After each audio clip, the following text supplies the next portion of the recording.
Everybody, welcome back to The Beard and the Bald. I am Paul Shirey, the Beard, joined by my compatriot, the Bald, Christopher Bumbray. Hi, everyone. Hello, Chris. So, I'm a little hungover today. I had a kind of a birthday tiki party last night, and I kind of made the big mistake of, I made two giant pitchers. Ugh. One was Mai Tai, and one was Blue Alaskan.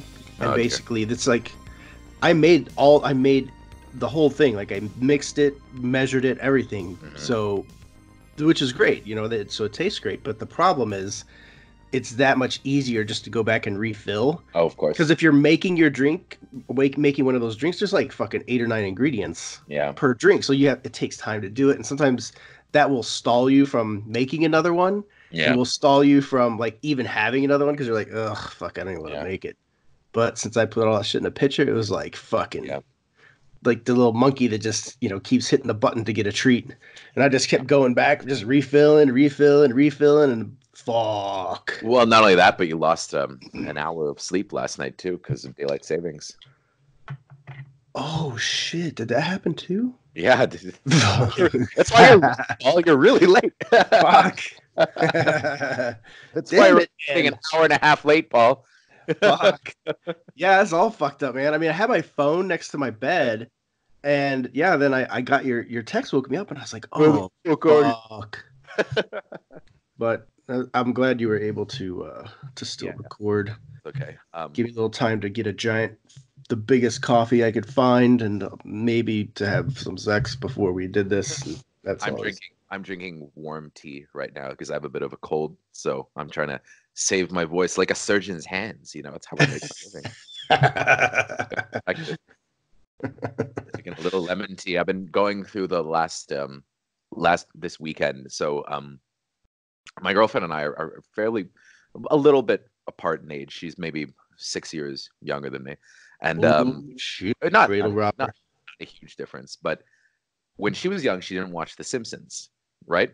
And I was obsessed with The Simpsons growing up, at least like the first 7 seasons or so, right? And the story about Michael Jackson episode being taken out really got me thinking about The Simpsons again, and thinking about how, I used to watch them so often. I haven't revisited them for a long time.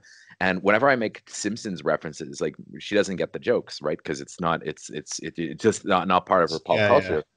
Yeah. So I've been going back and showing her a bunch of episodes, and we just watched the one where Last Exit to Springfield, where the plant goes on strike. Dental plan, Lisa needs braces. Dental plan, Lisa needs braces. Dental plan. That's funny. I was never huge into Simpsons either. I like it though. Like I like The Simpsons. It's one of those shows like I would never be like, oh, turn this shit off. Like if somebody was watching it, or it just happened to be on, like I'd watch and I always enjoy it, and I think it's a really good show. But I remember getting caught up in the initial hype. I remember the very first Simpsons they had, which was like the short. Yeah, the first season was. Oh my god, this was. But I remember seeing it, and the animation was very different too. And I remember thinking, oh my god, this is so great, and everybody loved it. Like it was like an instant, cultural phenomenon. Yeah, I mean that's when I was really into it too. Like I it was around like the millennium that it started to get like a little bit, not as good. And I know it's still on. It's 30 seasons. It's still on. So I haven't watched it though in at least 10 years. At least 10 years. So and it's kind of, it's just not really a thing for me anymore. But the old shows, like those first couple seasons, up to about season 7 or 8. I think every episode is a gem. I mean, Homer Goes to College, great episode. Just rewatched that one. Yeah, I'm like so behind. Yeah. So I'm like your girlfriend. Yeah, a little bit. I mean, it's just like little references that I make all the time, and it's like, hello, dude. You're a stupid head. Nobody gets that. Then everybody thinks you're clever, or your girlfriend thinks you're clever. She's like, he's so funny. He just comes with all this stuff. Oh, no, she doesn't. Like, yeah, he's just quoting The Simpsons. No, she doesn't think I'm clever. That's how I am with like movie quotes. She knows I'm not clever. I know so many that, my son will always ask me, he's like, what's that from? And a lot of Nothing. I times I'm just like, invented I'll be it. like, That's no, fine. it's from me. I said that was mine. So The like, needs of the many outweigh the needs of the few, or the eh. one. That's so wise, Father. I just came up with that right now. All right. May So, the force well, be with you. I just came up with that. whoa, that's amazing. It's so deep. Yeah. What Oh, is the fact. force? Hasta la vista, baby. Whoa! That's so funny. So before we get into it, I'm just going to go ahead and mention the housekeeping stuff for those that don't make it to the end of the episode. Uh, if you can, we would certainly appreciate a follow on our Instagram page, which is the Beard and the Bald Podcast, Mm-hmm. and also a review, or even just click on those stars on iTunes for the Beard and the Bald. It does help us and inspires us, and it's always And good. Leonard Maltin's daughter liked our post the other Oh day. yeah. They're doing that thing. That's very nice of them, though, I think. Yeah, that was cool. Yep. Yeah. And Leonard retweeted it. Yeah. Oh, you see, he promised he would. That was the thing. He says that he's doing that for everybody's podcast now, which is super Yeah, cool. that was cool. Yeah, he liked it and retweeted. So Yeah. that's it's a little surreal too because I grew up watching Leonard, same as Oh, me too. Roger Ebert, or Siskel and Ebert, and Oh, the Leonard Maltin movie guide was my Bible growing up, So that was it really was. I had it by my bed and I looked at it constantly about like every night. Every night I would do my reading from the Leonard Maltin movie guide. Like, it's just how it was, it really truly was my Bible. And it's funny because his podcast is really good. Him and his daughter is a really fun, interesting film critic as well, Jesse. And they do really interesting interviews and they get some good guests. Very cash too, very cash. Like, there was this one that was kind of interesting. They're interviewing they're interviewing Patton Oswalt, and then suddenly there's a knock at the door and you hear this deep voice goes, "Oh, I'm sorry, I'll just go wait outside." And then Patton Oswalt is like, for those of you, he goes, "John Hamm just entered the studio." It's just surreal. That's fun. So, oh fuck. Yeah. That's great. Yeah. So, did anything happen with that interview that we Not yet. They got back to me and they said they're still working on it, so it'll probably happen. It's for a movie that doesn't come out for a couple of weeks, so I'm assuming either this week or next week. But it's good because you're back from your trip, so you could be in on it too. So yeah.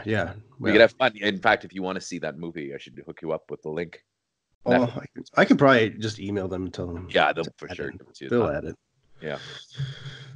Netflix likes me. I like Netflix too. We're friends. I mean, should we even mention now what we're talking about though at this point? Because we're pretty much giving it away. Yeah, why not? You do the honors. I'm trying to get, because I got an email the other day, Tommy Lee from Motley Crue. They asked me if I wanted to interview him on the podcast, and I just, I have a kind of a fascination for Motley Crue because it's for The Dirt, and I got to see The Dirt a couple weeks ago. And I'm hoping it works out because I think he'd be a fun podcast interview. I mean, I mean, it's not really on brand with us, but it's fun. Whatever. Tommy Lee. We don't just cover movies and TV. We do some pop culture shit. I will say this though. We do. 80s music is a big part of our shit. When I was a kid, though, I didn't know anything about Motley Crue. I knew him for Pamela Anderson and Heather Locklear. Mm. And I thought that made him the coolest. Who is this man? I mean, he is like a fascinating guy. So. He is, and I love The Dirt. The book is great, and the movie's pretty fun too. So, maybe we'll get him. Who knows? Yeah, I hope so. I mean, I really liked that movie, though. I thought that was and I don't know why they slapped such an extreme embargo on it for opening day. I mean, I think they're afraid people are gonna have like a bad knee-jerk reaction to it. But I thought it was a really fun movie. There's a lot of stuff too they're not promoting. Like Pete Davidson has a pretty sizable role in it as well, and he's definitely in the news these days with Kate Beckinsale. I mean, that's aspirational, if anything. Good for him. Just making out with her at a fucking basketball game. I actually really like Pete Davidson though. I think he's funny on Saturday Night Live, and I liked him a lot in this movie I saw at Sundance called Big Time Adolescence. And I don't really get why people have a problem with him. It's just weird. He hasn't really done anything that was bad. I don't think. He said some silly things, but he's he's a young guy. And, sure. I mean, I don't think he's that bad. And his story is kind of interesting. His father was a firefighter who died in 9/11, and he's He was. The one thing that he said that was kind of shitty was the Dan Crenshaw thing, but then he publicly apologized to him Yeah, afterwards too. and Dan was very Yeah, very open to it. cool with it too, and Yeah, I like Dan Crenshaw a lot. I mean, yeah, me too. he's my brand, and he's a very well spoken, like smart, like if that motherfucker ran for president, I'd vote for him. So Yeah. Yeah. But yeah, I mean, I'm not even that really aware of Pete Davidson, but I know he's like out there, He's funny, and his op-eds on Saturday Night Live during Weekend Update are usually the funniest part of the show. So, he's pretty funny. He's clever. He did a review of The Mule with John Mulaney, which was amazing, and I really liked him in Big Time Adolescence. I thought he was great in it, and I can see why. I can almost see why Kate Beckinsale's dating him. He's a super charismatic guy. He's funny. He's charismatic. I think he's, I just hope that his demons don't get the best of him, because I know he's had some struggles with substance abuse. Yeah. And he looks like, the whole time when it looked like he was suicidal, is kind of scary. And I hope that, he's getting that taken care of. He's got a lot. I've definitely Clearly has a lot to live for. You gotta stay alive to make out with Kate Beckinsale, bro. Yeah, you got to do it. Yeah. Speaking of staying alive,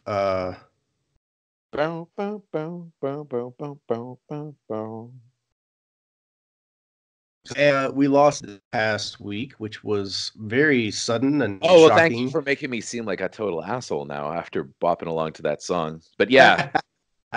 Luke Perry, I'm telling you, that was a surprise though. 52 from a massive stroke. I mean, I grew up with Luke Perry, right? I grew up with 90210. I always really liked 90210. Even it was the show that my sister liked and everything. But long after my sister stopped watching 90210, I still watched 90210.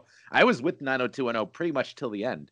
And I even watched some of the reboot, which I didn't care for that much. But Luke Perry was part of the appeal for me. He was the bad boy who wasn't bad. That was the whole thing. Like the rebel who was actually a sweetheart. And I thought Dylan was a really likable, interesting character, and he played him with a lot of depth. I thought that's a lot. That he wasn't ever really given credit for at the time, because I guess he was just a face. But he also had a really good sense of humor about himself. Like I remember we're talking about the Simpsons. I remember him when he was Krusty the Clown's half brother. And he's doing a sketch, and then he gets slammed into a brick wall. His face gets deformed. You just hear him. He goes, "No, my face, my valuable face." He was really funny. He was good in this indie movie called Normal Life with Ashley Judd. He was great on Oz. I really loved the show Oz, and he had a great part on that. And he was kind of coming back a little bit. He had a couple lean years, but he's on Riverdale, and he's in the new Tarantino movie, Once Upon a Time in Hollywood. Yep. Which seems to be a cursed movie though. Him and Burt Reynolds both passed. But Luke Perry at least shot his stuff. Burt Reynolds. Yeah. It's Bruce Dern. But it's really sad, because by all accounts he was a really good guy. Nobody really seemed to have. Yeah, nobody's coming out like, hey, he was an asshole. Everybody's like, oh my god, he was like such a good dad. He was, good guy, good, actor, whatever. But yeah, it's a tragic loss, especially at a young age like that. And really young, and he was, he looked good too. He looked healthy. I never heard anything, that he was, into substance abuse or anything like that. Like but it's a stroke. I mean, I think it's just one of those things. Who knows? You can't really do much about that, to be honest. We're all fucking ticking time bombs. So you just never know what trigger is going to set you off. But I kept thinking he was going to pull back from it though, because he was a young guy, and I was quite surprised to hear that. I mean, I remember TMZ wrote a story originally saying that it was like a massive stroke, and then they pulled it back, and I thought that was just TMZ, but it was sad. Yeah, very sad. Then on the other hand, though, you had another guy who died this week, Jan Michael Vincent, and it's like, how did he live to 73? I got to be honest, this is going to sound fucked up. I thought he was already dead. Oh, me too. And I cannot believe. Because where has he been? Like, he hasn't done anything. Well, did you see the last interviews with him? I mean, he'd lost half of his leg, and his mind was totally shot by years and years of alcohol and drug abuse. I was I hate to speak ill of the dead, but I have Facebook friends with a lot of, writers and stuff like that, and kind of, screenwriters, and they're people that were posting in the comments that were like, directors of like B erotica thrillers from the 90s that worked with him. And they said, you're a troubled guy. They had to prop him up against a wall because he was so drunk when they would do, one scene shots in his movies. I mean, if you watch interviews with him, I mean, he was a mess. He was a total mess, and it's unbelievable he made it to 73. And then Luke Perry, by all accounts, passes at 52. It's not really fair. It's crazy. And then the lead singer of... I mean, he was, always arrested for beating his girlfriend, and was apparently, he had a lot of problems. And Luke Perry, great guy, and he gets, why does Jan Michael Vincent get an extra 20 years and Luke Perry doesn't? It's not really fair. I know. Yeah. Let's ask God about that. Not really fair. We also lost the lead singer of Prodigy. Yeah, that was a surprise too, and he was pretty young. Also, he killed himself though. So. Yeah, he was like 47 or something. I mean, that's the old cliche, I guess. But it's too bad because I grew up also on the music of Prodigy. Oh yeah, and, I love Prodigy. And it's always really sad. I remember the one that really hit me hard like that though was Cornell. That was really hard. Oh yeah, God. And we had interviewed him. Yeah. Weeks before. It was really. Yeah. Man, you just never know what's going on in people's heads. But man, suicide is just not the answer, guys. Anybody out there that listens or even thinks about it, like seriously, it's just not at all. It's not the answer. It reminds me though of the last time I saw Philip Seymour Hoffman. I mean, he didn't commit suicide, but almost in a way did. When he had a lot of. He was at Sundance though, like weeks before he died, with 2 movies, and he looked terrible. And and it was one of those things. And then he was, by the time I got back from Sundance, he was dead. I mean, it's just messed up. Great actor too. Gone way too soon. Should still be making movies now. But yeah, and apparently he battled substance abuse his whole life. Yeah, I mean that's tough. Almost a good segue to what we were going to talk about, the Leaving Neverland stuff, though, because I just finished watching that, and they kind of deal with those themes. Did you watch the whole thing? I did. Yes, I did. I just finished it this morning, actually. Well, we can get into that now, because I mean, I'll be honest. I it's funny. I do a TV spot on, and they asked me about it last week, and I found that I had a hard time focusing my thoughts and presenting it in kind of a way where I wasn't getting too emotional, and I had to do a retake at one point, which I rarely have to do, and the clip that I apparently went national, and it was just when I was saying that, I feel like as a society now, after watching that, we have to reckon with our own our own relationship with Michael Jackson, and it was one of those things. When he died, everybody was so quick to celebrate him and paint it as this tragedy. Nobody wanted to talk about the dark side and the rumors that had been around for years and years. And I mean, you look into it too, they were never really rumors either. I mean, I'm really annoyed because this week I've been posting stuff on Facebook, and a lot of people are like, well, he was found innocent. And it's like, no, he wasn't found innocent. He was found not guilty. He was acquitted. It's a very different thing. And then people were posting the FBI reports saying the FBI found no wrongdoing. Well, actually, they found enough against him to build a pretty good case. And and you read the FBI report, and there's some pretty damning stuff in there. And well, and there's literal facts out there that are indisputable, such as the fact that he slept in his bed with boys. Oh yeah, this is a fact. It's not, you can't dispute it. It is a fact. Like that happened. The smoking gun to me, it's always been, and this has been around since 1993, that he has vitiglio. And apparently he had a very obvious discoloration on his penis. And the 2 boys were both able to say exactly what it was and where it was. Yeah. So clearly they saw it without prompting, So, I mean... like they drew it. They had to draw it. But people get really upset about it, too, because everybody, they have a very personal relationship with him, and they love him, and his music meant a lot to them. His music's been pulled, from a couple radio stations too, and and I know people that have very, strong opinions on that, and I mean, I'm not going to go into it, but the station that I work at, the music was pulled, and we kind of made the headlines, and I know that it was a, I can't really talk about it, but it was a contentious issue, for sure, and I think it is for a lot of people, just posting on Facebook. I had a lot of people that were angry, actually really angry at me for posting, that I thought he was guilty. And but the thing is, I noticed that everybody that was posting that, none of them would actually admit to having seen the movie, or would say that they actually watched They the documentary. probably haven't. I think, man, I mean, to be honest, like I always felt prior to watching Leaving Neverland, I always felt like, hey, yeah, he probably was, but Probably, who but knows, you didn't know for sure. Yeah, exactly. It was And I didn't hear the, all the sordid details. And then as soon as after watching, and within the first like 30 minutes of Leaving Neverland, I was like, holy fuck. Yeah. Like, it's a kick in the gut.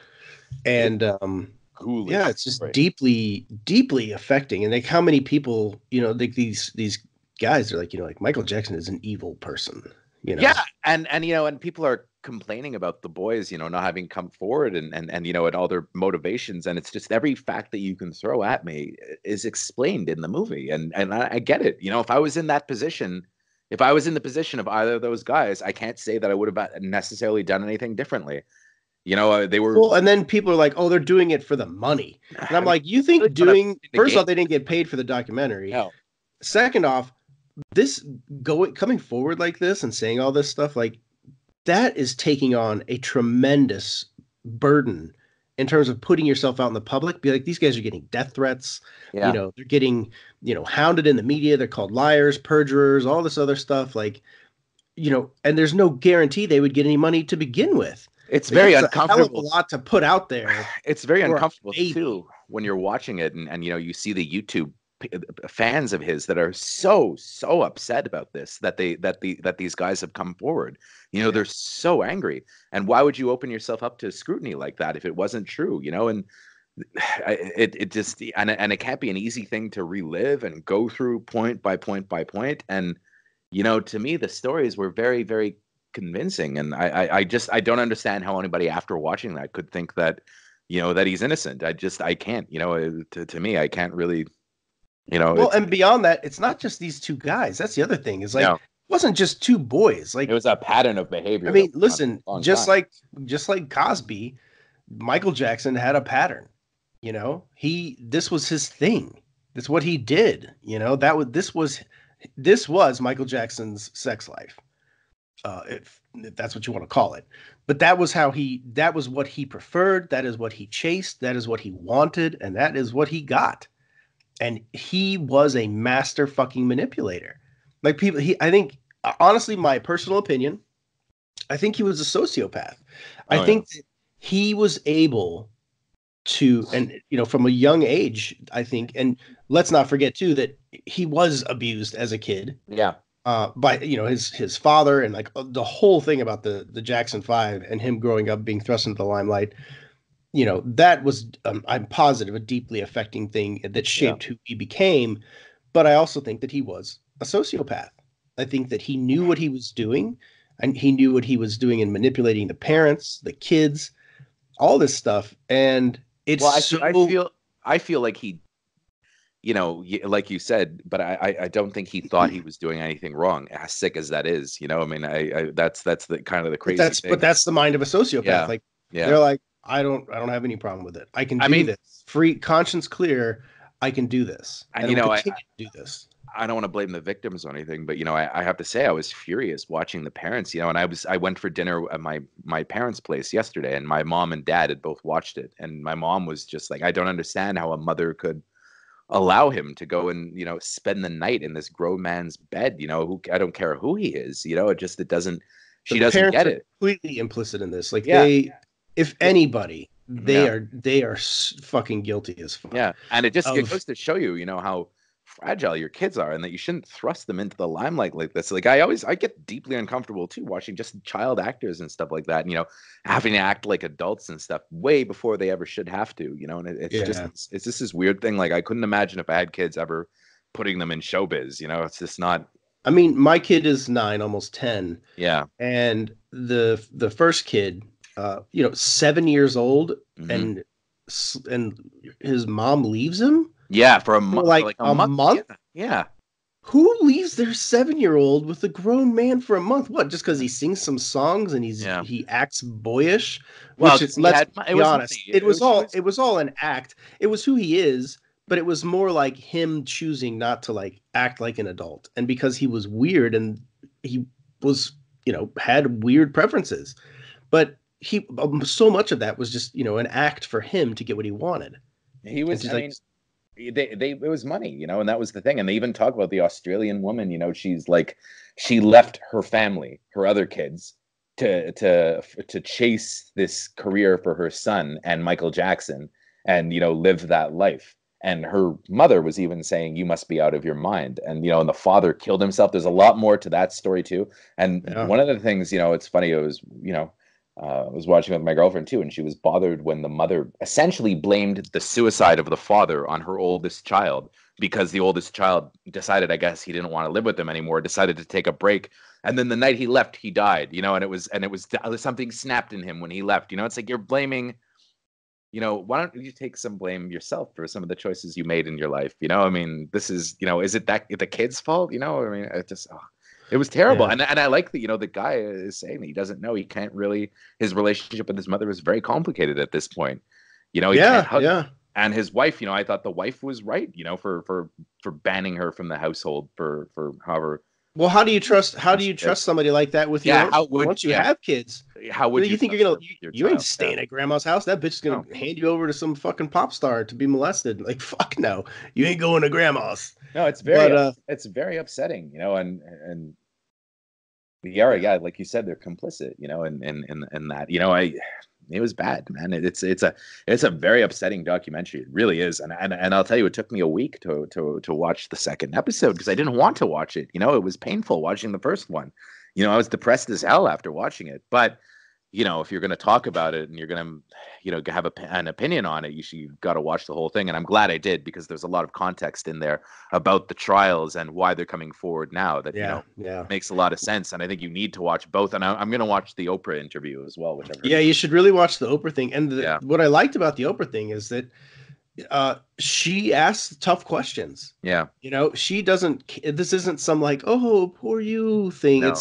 That's there. The sympathy is there, Yeah. but at the same time, she asks the tough questions. Why come forward now? Yeah. Are you looking for money? All this, she asks the questions that people are basically accusing these guys of, and Oprah asks them. So, if you're on the fence about it or even defensive about Michael Jackson, I think you should watch it. Watch all of it. I mean, Get the full information. She has guts too doing that because she famously interviewed him back in the 90s, and she's been an advocate for survivors of sexual abuse for years and years very and years. much so. Yeah, and they touch on that in the thing too. And I think it was very brave of her, and to do that. I mean, I have a lot of respect for her for doing that. And they have a bunch of other famous people that are in that audience. Anthony Edwards is there. He speaks Anthony Edwards, during that thing. I mean, it's hard to watch Masters of the Universe again, knowing that was the guy that molested him. I mean, it's awful.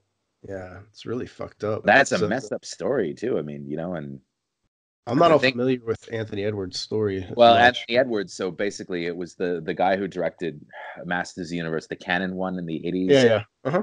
Gary. Hold on just a sec. I'm looking up Masters of the Universe. Sorry. Because I don't want to say the wrong name.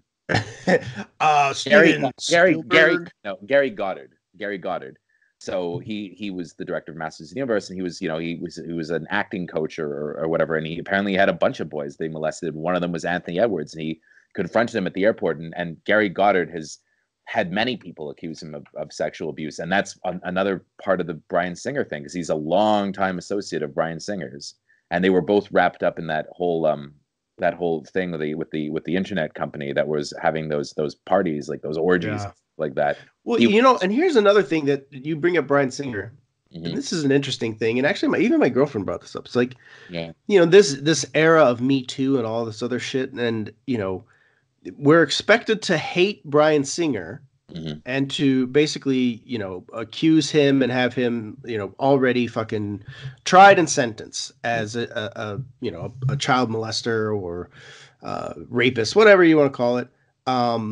And people they're like, oh, fuck Bryan Singer, fuck the, blah, blah, blah, blah, blah. Just he's done. But you bring up Michael Jackson, like, no, he was proven innocent, or he was, as you said, found not guilty, not proven innocent. There's people from the fucking jury that were like, I mean, I think he's a child molester. Simpson was acquitted, you know, I mean. And then he was found guilty in the civil trial. You know, so. I mean, the thing about that, I mean, I think the answer is, you know, it depends on, as a culture, you know, we do pick and choose who we absolutely, and that's the point. Who gets a pass and who doesn't get a pass. And the thing is, look at Chris Hardwick, right? Yeah. His ex said that he was mean, and people were like calling for his head. Like, give me a fucking but you say, like, Michael Jackson, the guy's been accused by multiple kids and families that, you know, it's a pattern where there's smoke, there's fire. I do feel that people are coming around on Michael Jackson, though. And I think this documentary is definitely going to have, you know, with radio stations already pulling him off the air, and the Simpsons, you know, got rid of that episode, which is you know, I can see it being pulled from syndication. I don't think it should be pulled from streaming. I think people should have the option to watch it. I think Michael Jackson is guilty as hell. I don't think his music should be pulled off Spotify, though.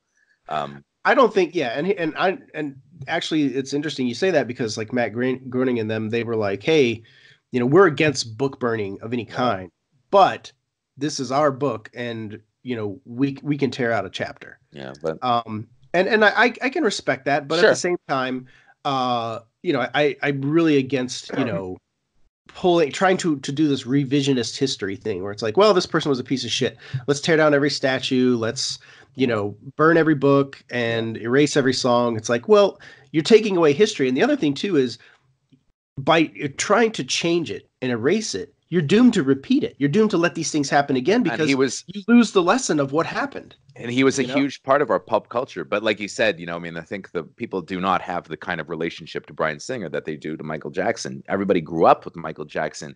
He was this aspirational figure. We loved him, you know, and his music was such an important part of our lives. And, you know, and especially after he died, it came around again, you know, for years and years and years and years.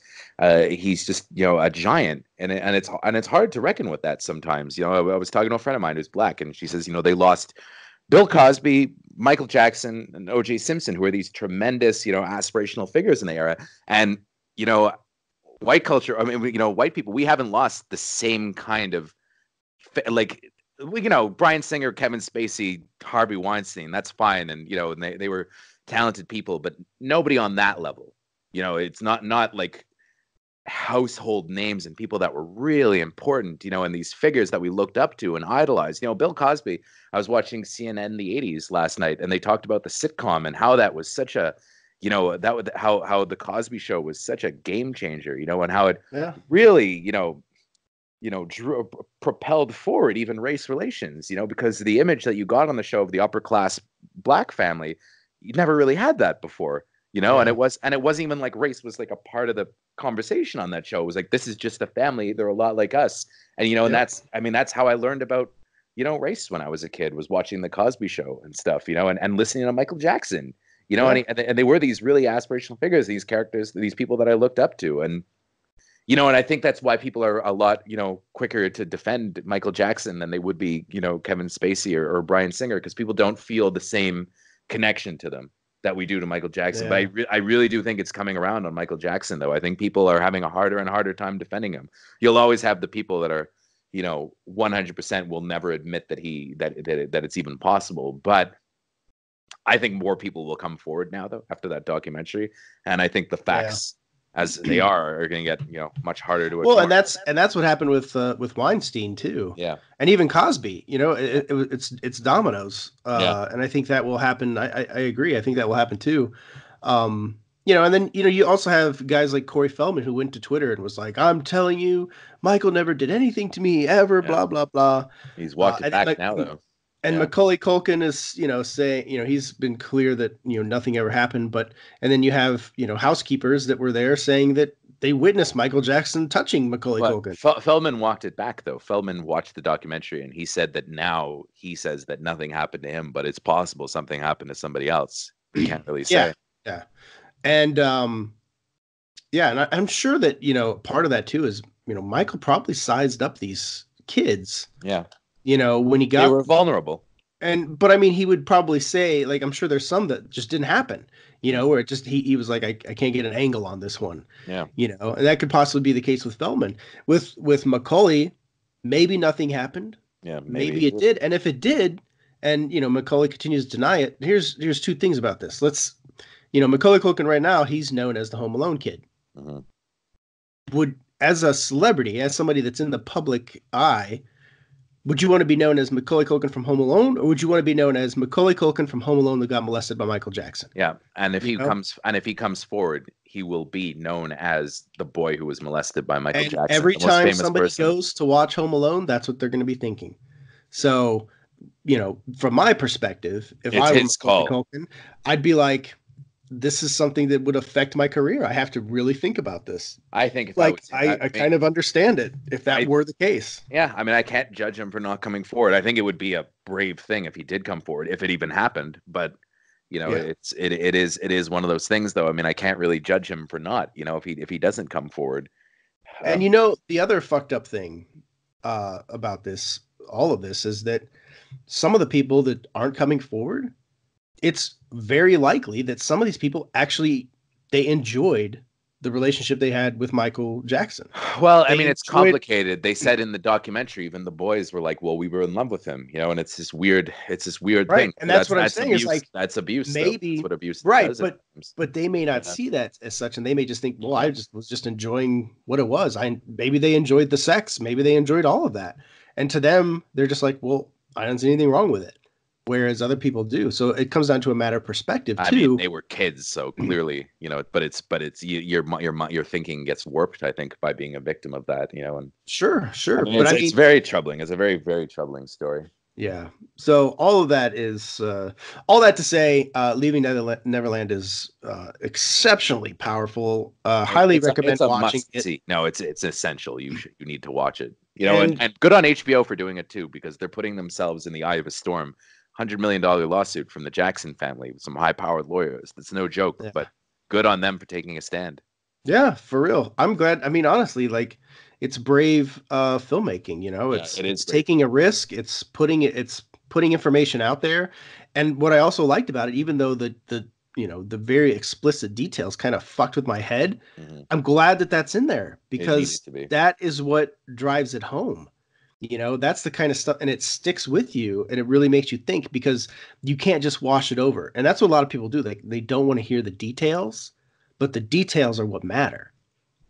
Even though you don't want to hear them, you don't want to know about them, they matter. Like, that's what really lets you know that it's real, because it's easy. You get to a point where you can either sail under it or sail over it.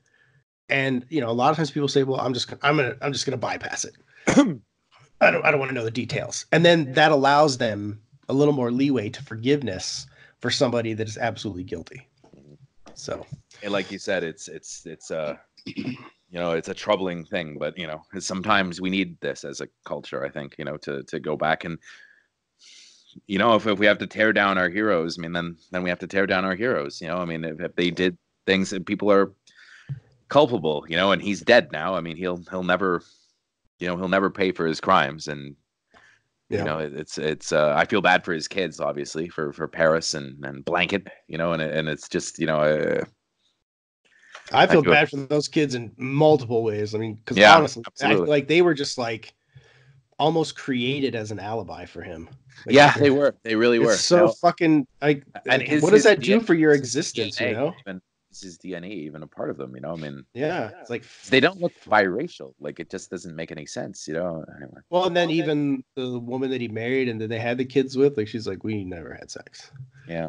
So I can't even imagine Michael Jackson having sex with a woman. Like, he's just. Well, I don't think he ever did. I just don't buy it for a second. Yeah. So, anyways, that's Michael Jackson Leaving Neverland. Definitely check it out. Yeah. I couldn't recommend it higher, but it will fuck with you. And will stick with you. So moving on to some lighter news. The Cobra Kai season 2 trailer came out this week. Yes. And I'm just all hype. Me too, man. So fucking excited. I really loved season 1 of Cobra Kai. I'm so glad it's back. I had a blast with it, you know, and it's the one thing that YouTube Premium that's really worked, I guess, right? I know. I'll subscribe for like 3 days so I can watch it. I just buy the season because you can buy it on Google Play, and I just I buy it on there. It's worth it for me. You know what? $20 is really worth it for yeah. For sure. Show. You know, I'd even probably rewatch the first season. You know, it was so enjoyable. I haven't, you know, enjoyed a lot.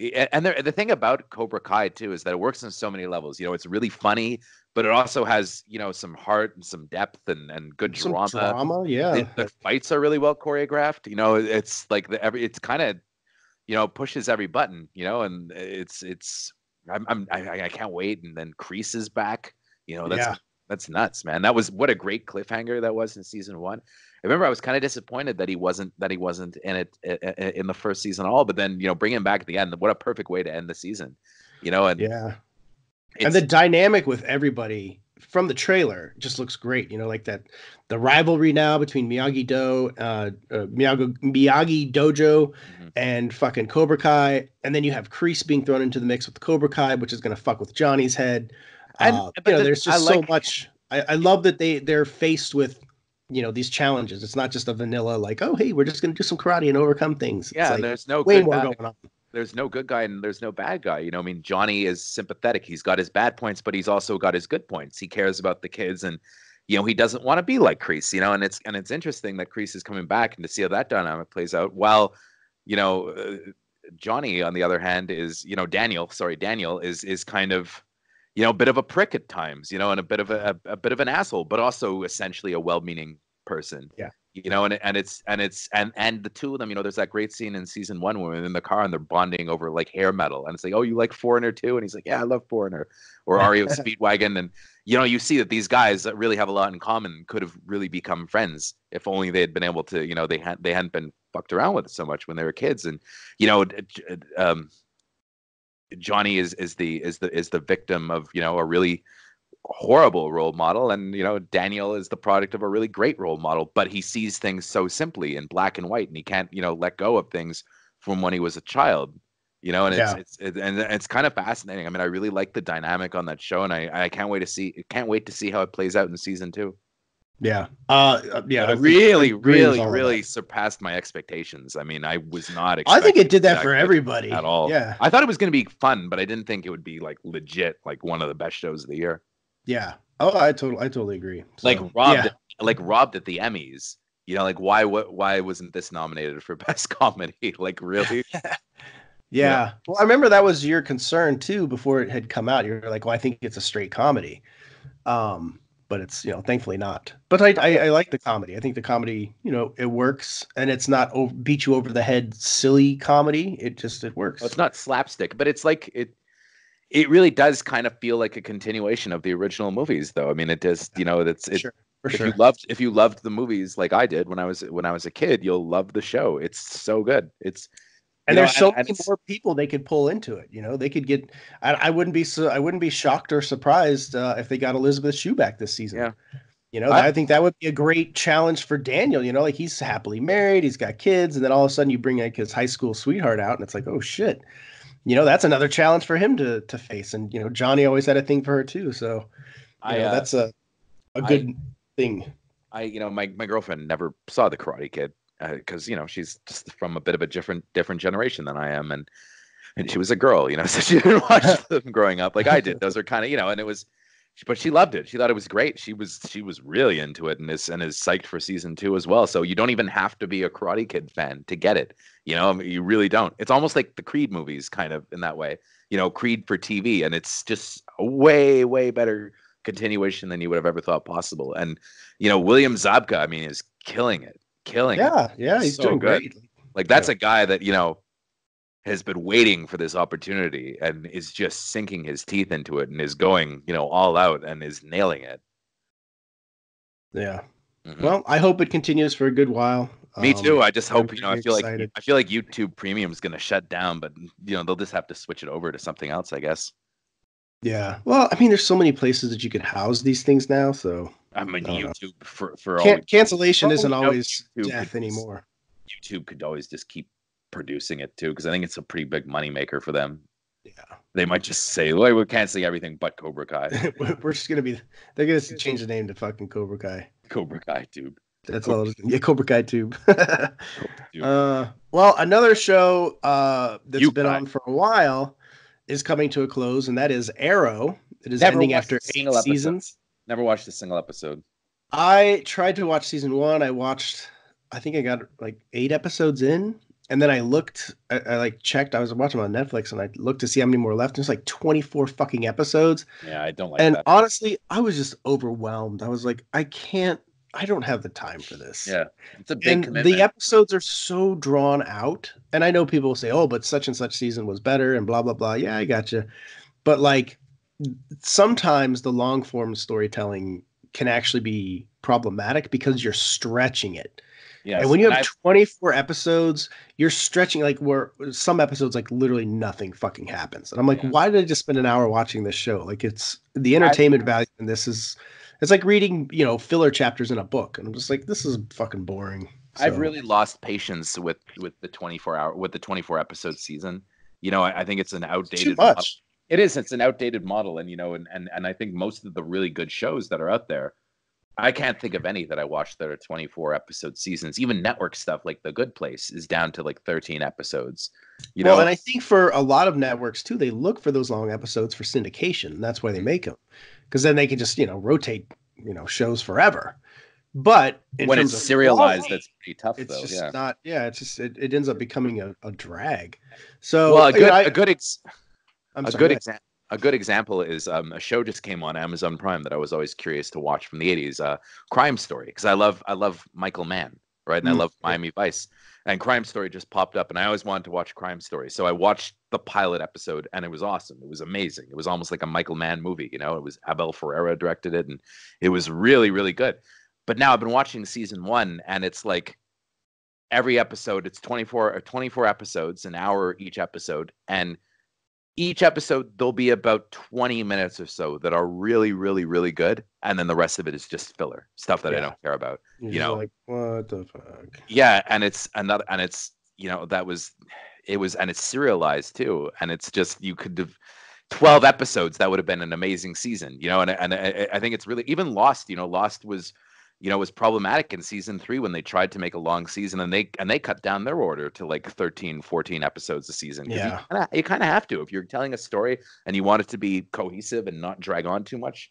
It's very hard to do that. And, and always when you had these shows that were 24 episodes, I loved Buffy and I loved Angel, but they would kind of, peaks and valleys, right? There'd be a run of episodes that weren't great, and then suddenly they'd come back and there were some really good episodes. And I would say that any of those seasons, you go back, there's 10 really great episodes, and then there's 14 episodes. Yeah. And it's just, but that's, that's fine for what it is, and but like you said, it's syndication, and the way we consume TV was a lot different back then too. It wasn't made for binge watching. It was made to watch, every week. Yeah. It's a different model now, and I think that the 24 episode season is just really played out. Just not. Yeah, and streaming is going to change that because as you said, you're looking at 10 to 13 episodes, sometimes less, just 8 episodes, per season, and it's way more effective in a storytelling model. You can also, put your budget into a higher quality. You have a lot of money, but it's going into a shorter run, so you can kind of really make that money work for you. Perfect example was Bodyguard, 6 episodes. Oh man, that show's so good. I'm 3 episodes in. I got stalled just because I had my party and my girlfriend coming to visit and everything. But wow, I really, really like it. And Richard Madden is fucking fantastic in that. I was really blown away, and having watched him on Game of Thrones and now this, and I never saw Cinderella, but I know he played Prince Charming or whatever. The guy has got some great range. He really is a great actor. The last 3 episodes of Bodyguard are pretty hard not to watch in a row. I kind of binged on the last half of it. I mean, my girlfriend and I, because it's very it's kind of one situation. Like the last 2 episodes, especially, it's kind of one situation that kind of it's really feels like a long movie. That show, like a 6-hour, like a really good 6-hour movie. And another show that I loved too was The Terror. And Yeah, we talked about that. Yeah, and that was about 45 minutes an episode, 10 episodes. It feels like a long movie at a certain point, and and I almost see myself going back and rewatching The Tear at some point, like I could with watching a movie. I could potentially rewatch Bodyguard, but a 24 episode season, there's no way I'd ever rewatch that. It's this wallpaper at a certain point. But like you said, I love the shorter form TV series. And it's more effective, and also I think with such an abundance of shows out there now, it's a lot easier for people to commit to more shows if they're shorter seasons. But dude, like when it comes to like Arrow, like that is what turned me away. I was like, it's not a bad show. It's just that it's so fucking stretched out and hardly anything happens, and it's like you feel like you're almost like investing all this time for too much time to get the basics of the story. And it's like it's daunting. It's a task, and that's not what you want out of your entertainment.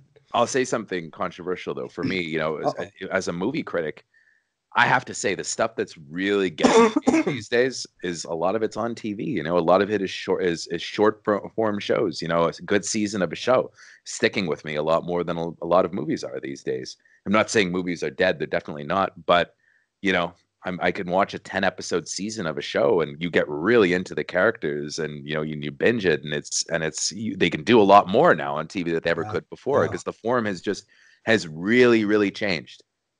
Compared to what it was when we were growing up, it's really different, and we are for the better. I think it's actually infinitely. Yeah.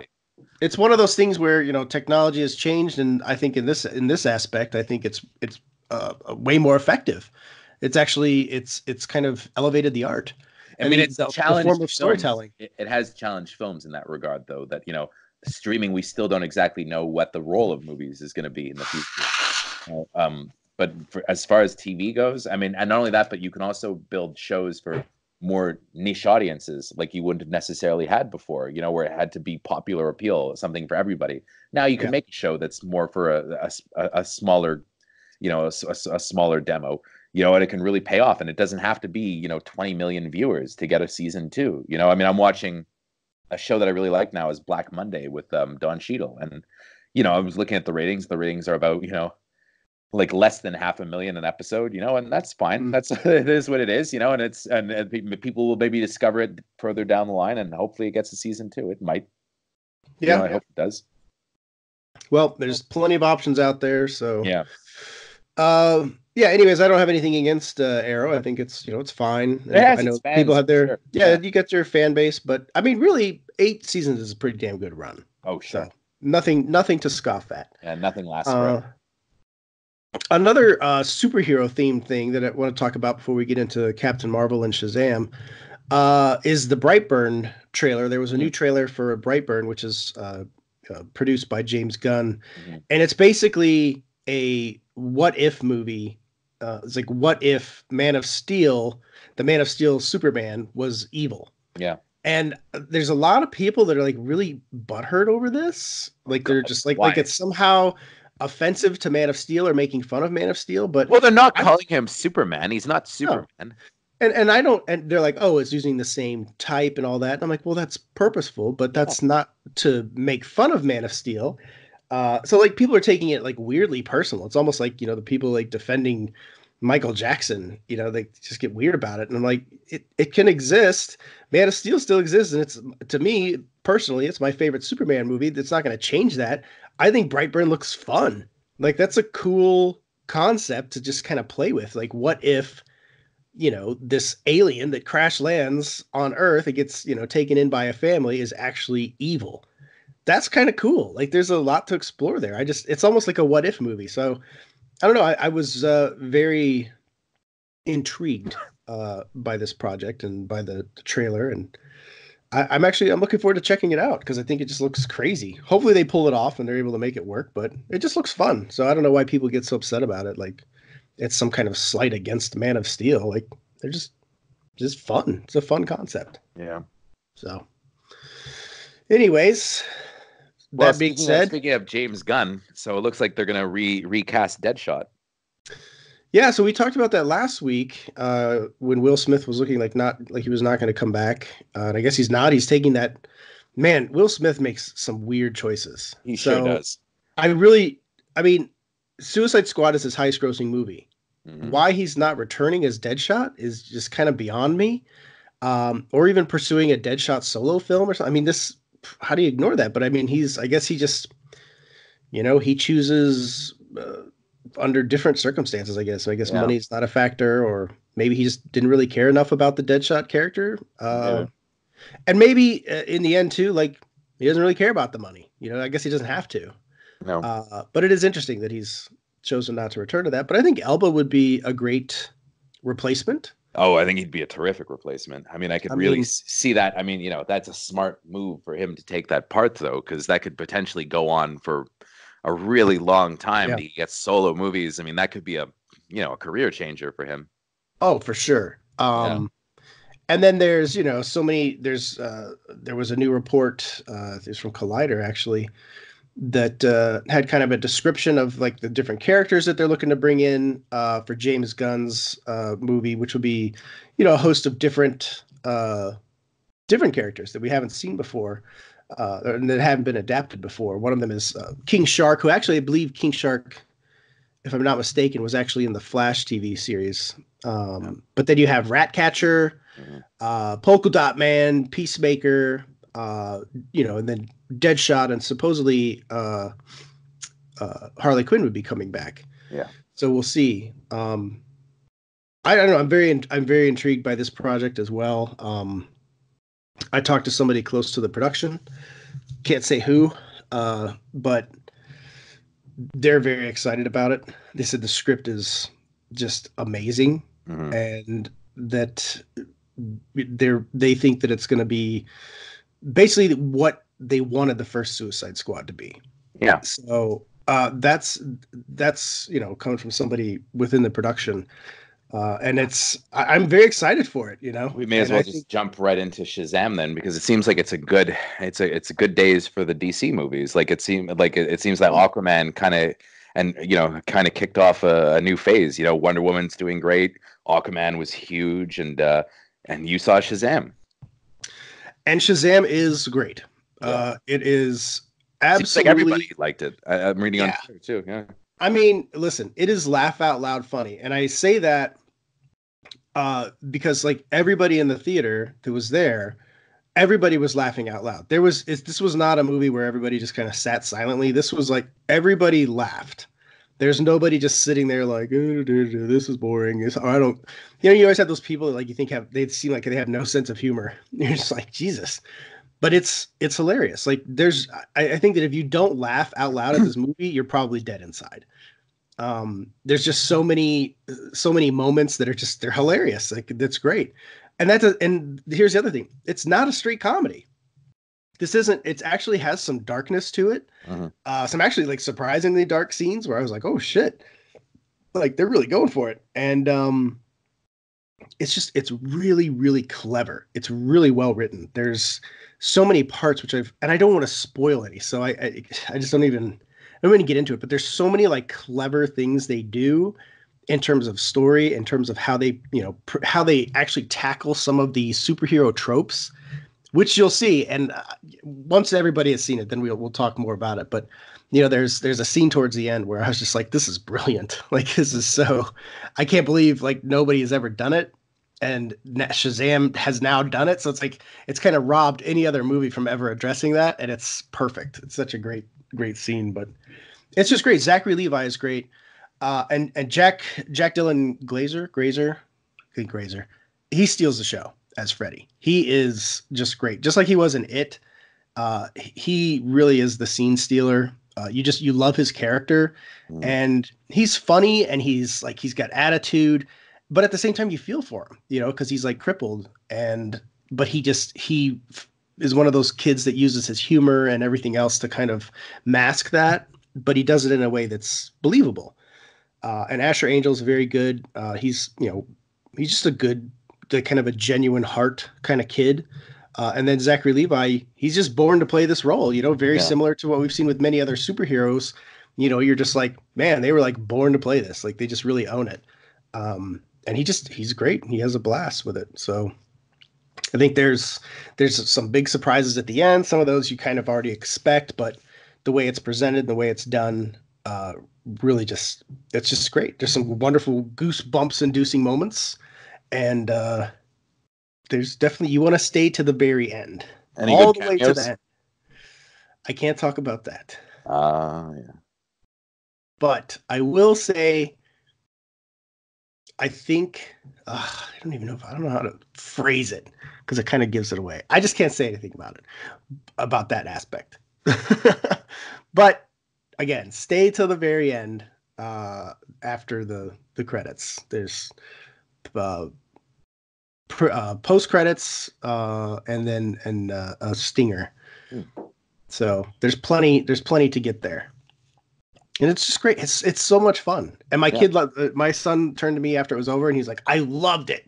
Mm-hmm. And I was like, "Yeah, it was Good. great." I can't wait to see it again. I can't wait to see it for myself. Sorry, not again. I haven't seen it. No, I really, Chris, I think you'll enjoy it. I really think you'll. I'm pretty positive you'll have a blast with it. Mm-hmm. It's got a lot of shades of, like, it really feels like kind of an 80s Amblin movie, which is like kind of their goal, but like a superhero 80s. Whenever I hear that, I'm kind of like, I don't really like the whole, let's make an Amblin movie, but everybody says that it really works well, so I'm sure. Well, I mean, it just kind of has it, but it's not just Amblin. It has like shades of Ghostbusters in it too. And when you see it, you'll see why. And it's like has that kind of resonance to it. Is it set in the 80s? No, Okay. It's set present day. Yeah, there's like cell phones and all that other shit, but it's just good. It really is. It's very well written. I feel like there's payoff. You know what I'm saying? Like the things that are peppered throughout, they pay off. I'm looking forward to seeing it. To me, that just reeks of a smart script, which is good, and that's what you want, And it's not overly burdened with CGI, which is another good thing, because much of what's in it is kind of Freddy and Shazam just kind of fucking around and making videos and doing all this other stuff, and it just doesn't require massive blue screen, green screen, whatever. It's literally just Zachary Levi in costume and Freddy, and they're just doing their thing. So there's a lot of practical stuff in there, which I think people will appreciate. They tend to appreciate. Should we get into Captain Marvel now? The other Captain Marvel. Yeah. Let's do it. So you go first, Paul. Okay. So listen, I've been outspoken in terms of how I felt about Brie Larson's public comments. That in no way, though, was like detrimental into the point that I'm like, oh, I'll never see this movie. Mm-hmm. That was really never on the table. But you and I had talked, and you were like, well, and I was like, well, I'm going to see it. I'm probably not going to see it opening weekend. And plus I just saw Shazam, just got home, got back, and my girlfriend was coming and all this other stuff. So I had a lot of preparation to do, but I ended up just happened to have the night that it open so that I could go. And I was like, well, I'll just go so you and I can talk about it. And then me and I'll take my kid because, he likes to go to these movies, but so I was like, well, I did it. So I bought tickets and I went in with completely open mind. I was like, I hope it's good. My whole thought process of the whole thing was, because the truth is, regardless of Brie Larson's comments and whatever, the trailers never gave me this hype for it. The trailers never impressed me, and I was vocal about that from the get-go. Yeah. I thought she looked good. I thought the costume looked good, but the trailers didn't leave me with anything like, oh, fuck yeah. It was more like, okay, well, we'll see. So sitting down and watching the movie, I was open to really hoping to just be blown away, to be honest with you. I was hoping to be like, oh, this is actually really great. And then I remembered, but then, I thought too, I saw all the reviews, and I think the early reviews, I really feel like a lot of people were, because of like the negative stuff about Larson, they were overselling this movie in their reviews, because inside each review, I was seeing that you really didn't like this movie that much, but you're giving it, not everybody, not everybody, but a lot of people are kind of like giving it a pass or giving it but it's, it's important for this and that, blah, blah, blah. But still acknowledging that it's got a lot of flaws and it's got issues and blah, blah, blah. So for me personally, watching it, I did not enjoy it. at all. Like, I just watched it kind of just fumble all over the place. The first hour is so middling and boring. And Brie Larson, the truth is, I think she's beyond this kind of material. Like, she looked bored in the movie. She looked kind of like she just didn't have a grasp on this character. And in a way, the script did her no fucking favors because the whole movie, she's trying to figure out who she is. So she just looks kind of confused throughout the movie.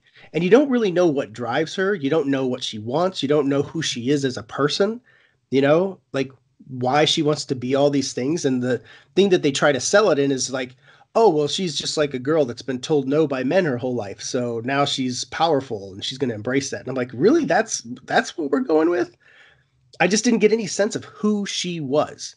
Now, when I think about Captain America, I knew who Steve Rogers was. We knew what he wanted. We knew why he wanted it. Same thing for Tony Stark. He was a complex character, We knew where he came from. We knew, what he was about and what changed him and made him become this. Same thing with Thor. These characters, you get to know them. I'm not saying each one of their origin movies were perfect, but you sure as hell got to know them. And you sure as hell got to know what made them tick. I have no idea what makes Captain Marvel tick at all. I mean, for me, like I'll say my reaction to it was pretty much, I think, in line with Jimmy O's. I have to say I liked it when I saw it. I didn't think it was great, though. I really don't. I feel like Marvel movies in general, though, have become kind of a well-oiled machine at this point. And if anything, I thought the critics were maybe being a little harsh on it at first because I think people's expectations were set so high that they went in almost demanding that it be like another Black Panther. Right. Yeah. And it really isn't. It's not. It's nowhere near as good as Black Panther. It's just a really kind of middle of the road Marvel movie. I would really rate it the same way that I would rate something like Doctor Strange. I don't think that it was any better than Doctor Strange, but I don't think it was any worse than Doctor Strange either. I think it was kind of a solid 6 or a 7 for me, I guess, like middle of the road. I liked Brie Larson, but I do agree with you that she didn't have a lot to play. For me, the problem with Captain Marvel, though, is that I don't think that the writers and the directors, Ryan Fleck and Anna Borden, had a really strong take on the character. I don't think that there was a lot of passion that went into making that movie. I think that Brie Larson was passionate about it, but like you said, I think she was kind of let down by, a really familiar script. I mean, they basically did it as the Bourne Identity meets Long Kiss Goodnight, and that's fine, but it's just, it's familiar and it's been done better than that, and that's kind of a disservice to the character, especially with it being built up as such an important character in the Marvel Universe. I did think, though, that Larson was good and was well cast in the part. Like you said, there wasn't a lot for her to do at times, and I think that was kind of unfortunate in a movie that's so much about empowerment. But at the same time, I don't think it was a disaster. I had a good enough time watching it. I had fun watching it.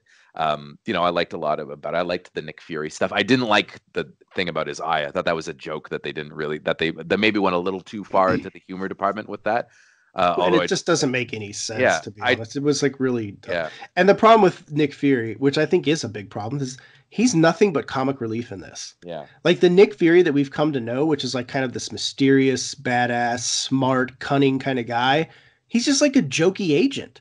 Well, it's a replay of his Long Kiss Goodnight part, which really worked in Long Kiss Goodnight, but doesn't necessarily work. Not in this one. Fuck. Yeah. Long Kiss Goodnight's one of my all-time favorite movies. Yeah. So, fuck, he was nowhere near that, And it's like, he really was just like this jokey guy throughout the whole movie. And I was like frustrated by that because I'm like, that's not who Nick Fury ever was. Even if you're saying, well, he's younger and just figuring it out. It's like, no. You don't get to the Nick Fury of the Winter Soldier by way of the Nick Fury and Captain Marvel. That just doesn't happen, And I think the eye thing really sullies that scene in Winter Soldier where he lifts up his eye patch and scans his eye. And he's like, you got to keep both eyes open. I'm like, yeah, like when you got scratched by the kitty cat and lost your eye. Like, it's so stupid. I think it's like such dumb revisionist shit.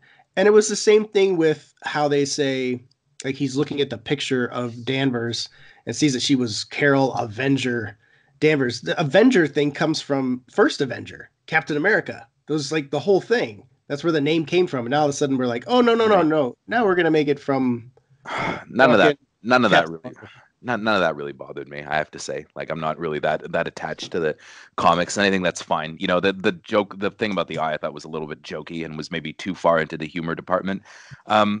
But you know, I mean, there were things that I liked about it. You know, I liked Brie Larson in the part a lot. You know, and I thought she looked great in the costume. How dare you, misogynist? Well, somebody on Twitter, I said that was like my positive note on Twitter. I was like, well, I mean, I think she looked great by the end, and they were like, she looked great. Ew.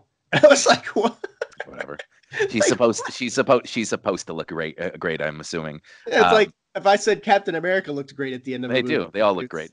It's like that's kind of the point. They become the superhero. People are being a little bit knee jerk about it in both directions, though. Yeah. I mean, the alt righties are being crazy about it too, though. You know, I mean, the whole Alita challenge thing is the dumbest thing ever because fucking Alita is not an alt-right movie. It's about, you know, rising up against, you know, a utopian society, rising up against power. You know, a society that favors the rich over the poor. You know, that's definitely not an alt-right movie. And it's James Woods started that whole shit. I doubt he's even seen Alita and even really knows what it is. Probably not. I think Alita is a far better movie, but not. Oh yeah, I would agree. I think it's a better movie too. But you know, apples and oranges. I don't think they're actually that similar when it gets down to it, except for the fact that they have a female protagonist in each. But I just think Alita is a more, and in terms of that, female or male, she's just a more. You just get to know Alita more. Sure. You get to know who she is. You get to know what drives her, what she wants. You get to see her fuck up, and then you know, kind of overcome that. You know, that was the mistake with Captain Marvel, though. Like you said, I don't know why they did it as an amnesia movie. You know, like if I've forgotten my identity movie. I don't think that's appropriate for you know, the origin film that's supposed to set this character up as this major force. That said, though, I'm very curious to see what the Russos do with Captain Marvel. Well, that was my thing. That was like, okay, I think Anna Boden and was it Ryan Fleck? I don't think they did a good job. I think they're very inconsistent directors to begin with. I mean, you know, they weren't ready for this movie, and I think it really feels like a Marvel movie that was directed by Marvel. They just had two people working there. Yeah, I mean, Half Nelson is a great movie, but they also did some really bad movies. Like It's a Kind of Funny Story is terrible, you know, and at their best, they're very inconsistent, and I just don't know why they were chosen. You know, I mean, there was a lot of other directors out there that could have done a much better job, female or male. Either. Well, and that's the thing too, is they're like, well, we got to have a female. It's like, sure, that's fine, but you know, there's a lot of other directors that could have done a much better job. I mean, get a more talented female to direct. I mean, Karen Kusama would have killed it. You know, she would have done a great job with it. Well, she would have given it personality, or fucking Lynn Ramsey or somebody would have given it that edge. I feel like Lynn Ramsey you're not going to ever see her direct a Marvel movie, but I'd love it. That would be great. That's what I'm saying, though. But you know, you wouldn't get what we got. That's for sure. It needed to be better than it was, and it wasn't. You know, and it's not Patty Jenkins. You know, it's not somebody who really kind of rose to the occasion. It's just a standard movie. I thought it was fine, though. I thought it was better than Thor: The Dark World. I liked it better than the first Thor movie. I thought the first Thor was very bland when I saw it. I liked it about the same amount as I liked Doctor Strange. So it's, you know, towards the lower tier of Marvel movies for me. I liked it a lot more than Iron Man 2, I have to say. I know that you disagree. I love Iron Man 2. No, for me, Captain Marvel's definitely it's just slightly above Thor: The Dark World for me, which is the bottom of the barrel. Yeah. Just did not work on all the key levels. And then I also have to address one other thing. And I know you're not a comic nerd like me, but the whole Skrull twist, which if you haven't seen the movie, you should just go forward and ignore, but this is spoiler territory. The Skrulls in Marvel Comics have been this evil alien race since their inception. And there's so many great stories with the Skrulls that have come out, like Secret Invasion and all this other stuff. Listen, Skrulls are villains. Mm-hmm. And they make this twist in the movie that is just so fucking stupid. And I know the whole thing is like, oh, you know, we're just trying to turn it on its head.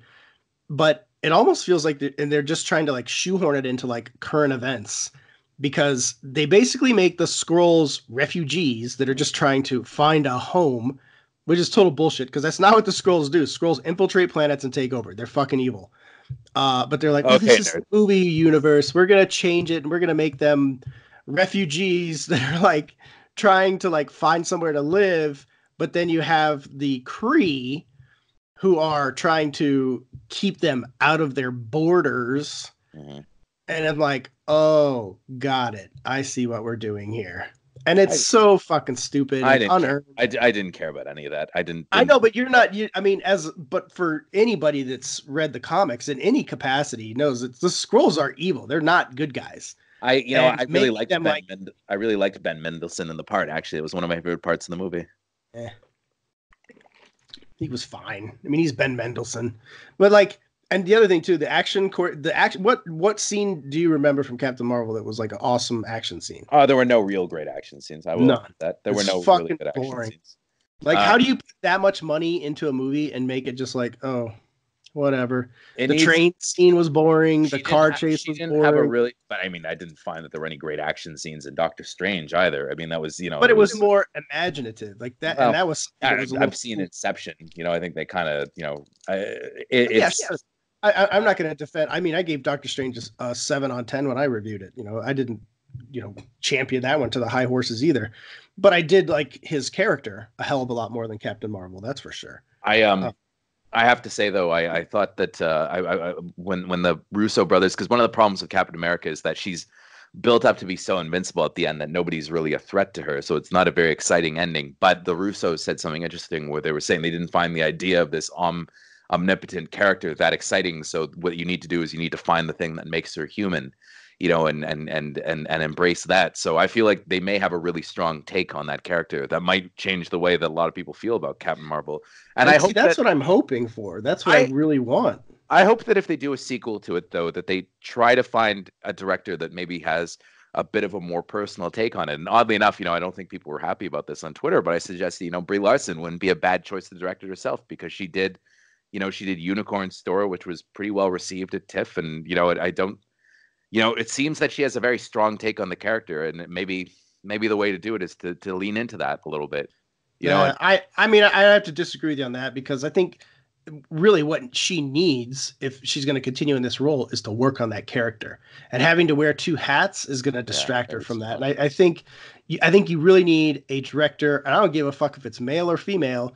You just need a good filmmaker that can help pull that performance out of her, and also make the movie exciting, make it cool. There was nothing about Captain Marvel that was cool to me. All that said, box office this weekend was pretty good.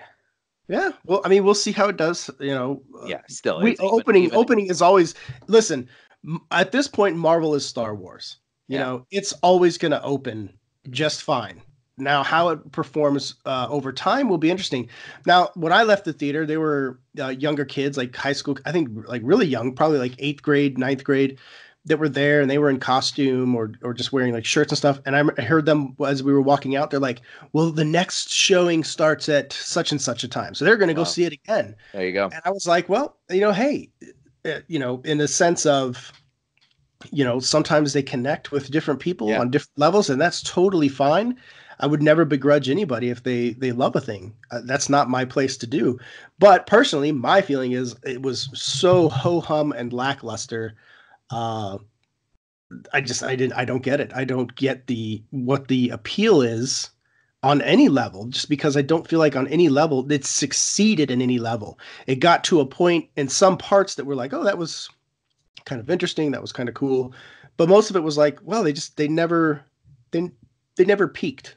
Not even close. In any case, a very financially successful movie, so I'm sure Marvel's happy with that. And for all the buzz and all the people that were talking about boycotting it and stuff like that, it didn't look like that actually turned into any kind of numbers. Not that I ever really thought it would.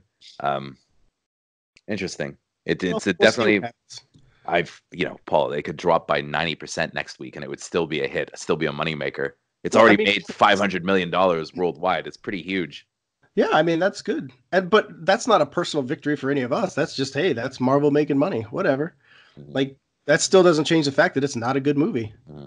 They can make fucking all the money they want, but it's still not a good movie. It seems that a lot of people are enjoying it, though. It got an A cinema score, which is, pretty standard for Marvel, but that's good. If people really weren't liking it, it probably would have been a bit lower. So, I guess people are liking it, Yeah. Hey, some people are liking it, but I don't know. Even, the reviews that I've read across the board, though, like they seem like it's not a consistent, like this is just a fucking knockout. It's perfect. It's great. Because it's not perfect, but it's okay. It's fine.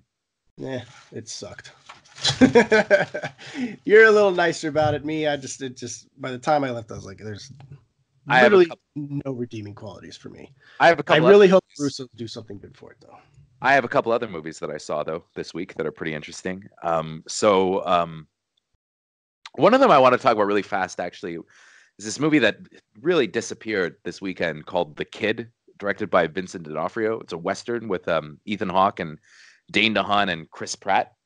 And it just died, right? Like it opened on 200 screens or something like that and had this tiny per screen average. And, not a bad little movie. It's kind of an interesting revisionist take on the whole Pat Garrett and Billy the Kid mythology, because we tend to always put Billy the Kid up on this kind of pedestal because he's the anti-hero, and what the movie does is Billy the Kid, who's played by Dane DeHaan, is portrayed sympathetically, but Pat Garrett is portrayed as a hero, and that's Ethan Hawke's character. And I thought that was interesting because usually Pat Garrett is presented as like this backstabbing guy who screwed over his friend. And it was kind of cool to see Vincent D'Onofrio's movie really turn that kind of stereotype on its head. And it's weird. Ethan Hawke seems so comfortable playing a cowboy, more so than any other actor I think that's working nowadays. And I thought it was a good little movie. It's too bad that it's just getting such a limited release and nobody's going to see it. I don't even think anybody even really reviewed it. But it was a fun little Western, and Chris Pratt also cast against type. I didn't think he was actually very good in the part. I'm not a big fan of his as an actor these days. I don't think he has a very good range. But overall, I think it's very similar to Brie Larson in that sense with Captain Marvel's. That I don't think he's really worked with anybody outside of James Gunn in terms of feature films that have been able to bring out the best in him. Well, I mean, but Larson has though. I mean, if you watch Short Term, right. She's done a lot of great movies. Yeah, but I mean, he's done good stuff like Parks and Rec. He was fantastic, and he's proven like what the talent that he has. But I don't feel like in features outside of he's not somebody though. He's not somebody that you can just throw in though that will consistently do great work. He's not Ethan Hawke. There's a scene in the movie where he goes up against Ethan Hawke, and Ethan Hawke just blows him off screen, makes him look like an actor in like a high school play compared to Ethan Hawke. And it's just you really see where the talent lies in that. And I thought that Ethan Hawke, that Chris Pratt was really blown off screen by Denzel Washington too in Magnificent Seven. Oh fuck! I mean, not even close. Yeah, Ethan Hawke kind of held his own, but it's funny though. Hawke gave an interview with Maron, and he said that that's the problem with working with Denzel Washington. He says that almost everybody always inevitably will get blown off screen by him because he's so good. He says the only exceptions have been Elle Fanning and Man on Fire and Gene Hackman in Crimson Tide, because there were people that weren't afraid to that didn't seem like they were afraid of him, and that's why the Magnificent Seven is kind of like, the Magnificent Denzel and these 6 other guys. Yeah. Speaking of Ethan Hawke, I have to let you know and inform you that I watched First Reformed. Okay. Yes. And actually, my girlfriend, when she was coming here, she watched it on a plane and loved it. Yeah. And then she was like, talking about it and convinced me to watch it that night. So she watched it twice in that day. That's 3 and times I watched it as well. And it's really good. It's great. It's very Paul Schrader. Yeah. The whole writing in the lone man, down in the dumps, writing in a journal and all that other stuff. Very, very Paul Schrader and austere. But I really enjoyed it. I thought it was great. And there's so many really cool, juicy acting scenes for Ethan Hawke. I really love the scene where he tells off the girl that he was seeing, and he's like, I despise you. He's like, I despise the way you make me feel. He's like, don't ever talk to me again. It's like, wow. It was intense. It was really good. His performance is just, I don't understand how he wasn't nominated for an Oscar. It's crazy. I thought it was one of the best performance of the year. I thought he was absolutely incredible in it. Well, and I don't see why, honestly, I think Schrader kind of earned. Yeah. Again, I don't give a fuck about the Oscars, but it's like, if you're going to give the trophy to the best, I think that's a hell of an original script.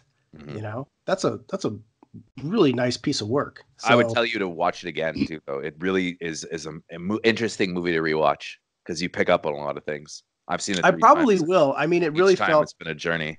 Very similar to Light Sleeper, which is another one of my favorite. And even movies. Taxi Driver, I mean, it's and Bringing Out the Dead. I mean, it's really his kind of, the Schrader script. You can really tell it's a Paul Schrader movie, like you said. But Yeah, I he has a thing. He has a kind of a style and a storytelling style at that. Very like tropes that he really likes to revisit. So a really amazing movie though, and I don't always like his movies. I'm very hit and miss on them. Some of them are great, some of them aren't. yeah. I absolutely love First Reformed. Another difficult movie that I saw though, and I'll admit that First Reformed is a difficult movie, is S. Craig Zoller's new movie, Dragged Across Concrete, with yeah. This guy you might know, Mel Gibson, Vince Vaughn, my buddy Don Johnson has one scene in it, I mean, talk about a difficult movie. I mean, it's a 2 hour and 40-minute movie. Takes a good hour to get started. It really does, because it's almost like a play, right? It's just a lot of it is just Vince Vaughn and Mel Gibson driving around in a car talking. It's very dialogue driven. It's an ensemble too. It's not just Mel Gibson and Vince Vaughn, although Mel Gibson is definitely the star of the movie. He has the most screen time, but it is an ensemble. Like Tori Kittles from True Detective is probably just as prominent. But what's cool about Dragged Across Concrete is that for about an hour of the movie, I wasn't sure that I was really liking it, and it was kind of, I thought it was a little bit pretentious and I didn't really know where it was going, but it builds up and it builds up and it builds up and it builds up to suddenly you're really into it. You're like, I didn't think I was liking it. And then one scene happens and you're like, oh no, actually I really like it. That can happen, man. That's all it takes sometimes, is a scene in a movie that can change everything. Yeah, Bone Tomahawk was kind of like that as well, though. Then I'm like, oh, actually, this is just for me. This is excellent. And well, Bone Tomahawk felt like two different movies. It felt like this like kind of quirky, buddy western, and then it just turns into this dark horror movie, which I love. That's what I love about Bone Tomahawk. And it's kind of like that for Dragged Across Concrete too, because like the premise is basically that Mel Gibson and Vince Vaughn are cops, not dirty cops like people are saying. They're just cops that they rough up a suspect in a bust, and it's videotaped and it airs on the news, and they're suspended. They're not fired. They're suspended, but they're going to have to go 6 weeks without pay. And Mel Gibson's character needs money to get out of the neighborhood that he's in. And what's interesting is that they're called racist early on, and Vince Vaughn's character is shown not to be a racist in the movie. Mel Gibson's character, however, is probably a bit racist, in the kind of way that, I'm not racist, but type way. A lot of people will say things like that, and he'll say things like that, and his wife says things like that.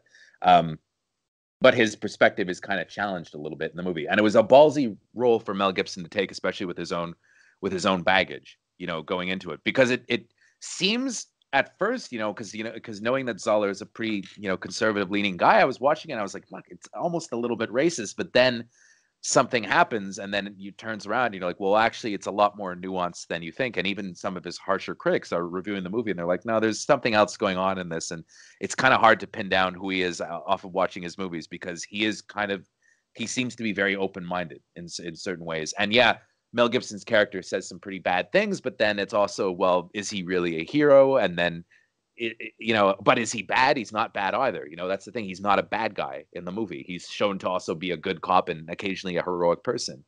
So it's just they're showing that people can be good and bad. And that's kind of the fascinating thing about the movie. But it's a real slow burn, and they're without pay and they need money, and Gibson finds out about this guy coming to town who he thinks is going to try to sell drugs, and he wants to rip him off with Vince Vaughn to try and get some money, one-time thing.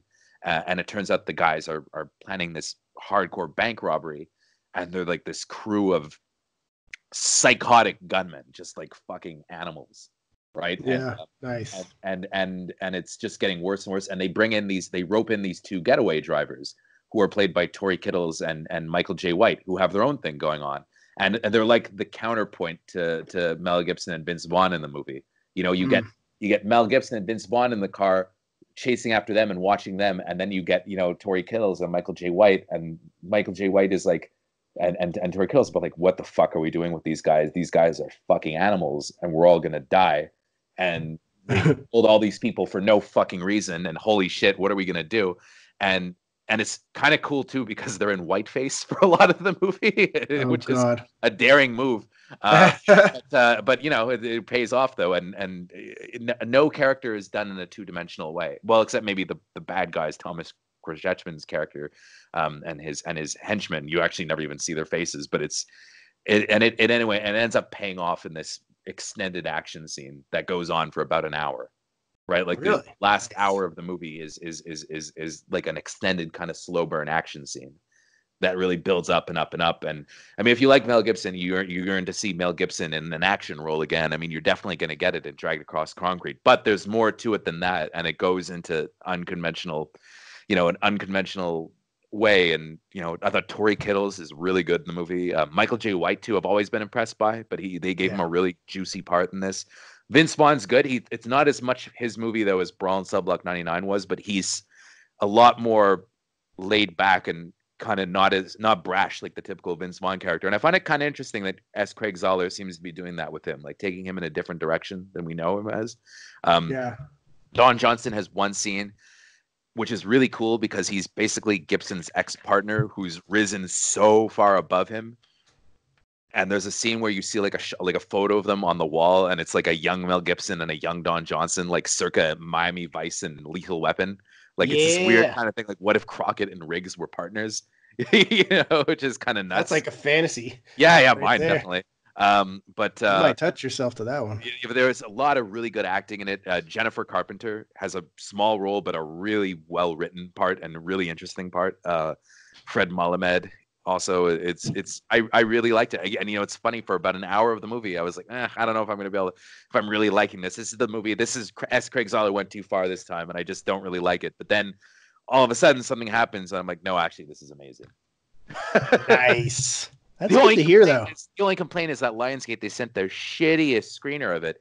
It's on their platform, and even at its best, it's like sub DVD quality, and it's my name is stamped across the screen, and I just I wish I'd been able to see it in theaters. It would have really been a good movie to see on like a large canvas, because I was gonna write, I haven't written my review yet because I'm under embargo, but I was gonna write like S. Craig Zahler needs to hire a better cinematographer. But then can I even really judge it though, having seen like a copy of the movie? But I really did like it. No musical score either. There's songs in it, but it's the same kind of thing as Brawl in Cell Block 99. They're like songs sung by the OJs that S. Craig Zahler wrote. Triple Frontier. So this one drops on Netflix the 13th. So it'll be up by the time this podcast airs.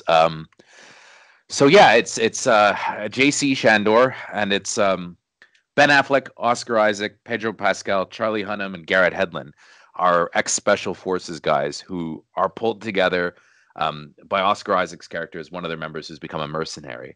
And they go to Colombia to rip off a big-time drug dealer who apparently doesn't trust safes and is sitting on a huge pile of money.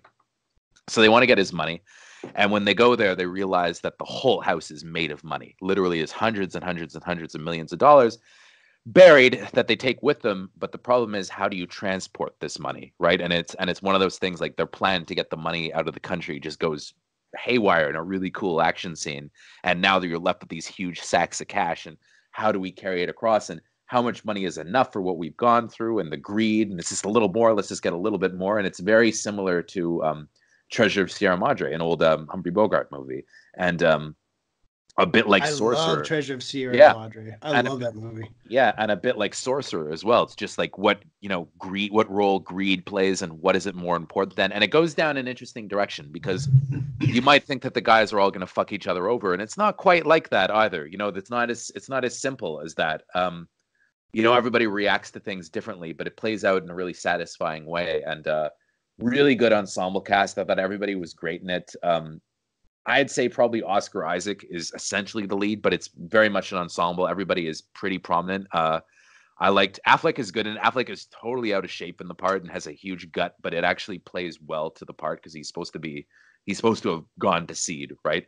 Right. I liked Charlie Hunnam is good in the part, in his part as well. Very good. Pedro Pascal. And I really liked Garrett Hedlund, who's very hit and miss for me. I thought he was excellent in this. He's really good role. Some really cool action scenes. There's a helicopter crash that's just amazing. So well done. It's sad that nobody's really going to get a chance to see this one in theaters, and I didn't either. I saw it on a screener at home. Too bad. I would have loved to have seen it theatrically because it compares to anything that's out in theaters now. And I'd have to say, of the mainstream commercial movies that I've seen this year, I think The Triple Frontier is probably the best of them in terms of nice. That's satisfying action. Like it's a really cool genre action movie. So does it play as an action movie though? Yes, yeah, no, it's an action. Okay. It's an action. Okay, movie. It's cool. absolutely an action movie. It has, it's a thriller, but I just wasn't sure. Like in terms of the trailers, it felt more of like a heist movie. No, it's not a heist movie at all. The heist is over with very quickly. It's not at all a heist movie.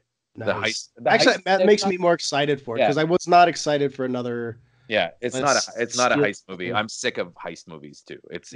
It's very much. It's more. The focus is a lot more on convincing the guys to actually do it, and then what the hell do we do now that it's done? Then how are we going to do it? Doing it how they're going to do it is pretty easy because they're these highly trained guys, and it's not a big deal for them to take down these not so well trained soldiers, and it's just the way it goes down a very interesting road, and I really liked it. Everybody was really good in it, and just a really solid commercial action movie. And JC Chandor did a really good job, and I hope people check it out. I think they'll like it. That's a day and date for me. I'll definitely be checking it out. Yeah, I'm pumped. I'm excited. I need some fucking Triple Frontier in my life. There's just no movies like that going to theaters anymore. It does feel like the kind of movie that would have hit theaters like 10 years ago. Oh, for sure. It's been a high-profile one, I also don't get because it's a script that's been around for a long time, and it's had a lot of different people attached to it. And you read some of the casting choices. It's like I think Tom Hanks was originally supposed to play the Ben Affleck role, and Johnny Depp in the Oscar Isaac role, and that just wouldn't have worked at all. Tom Hanks even 10 years ago was just way too old for it. Yeah.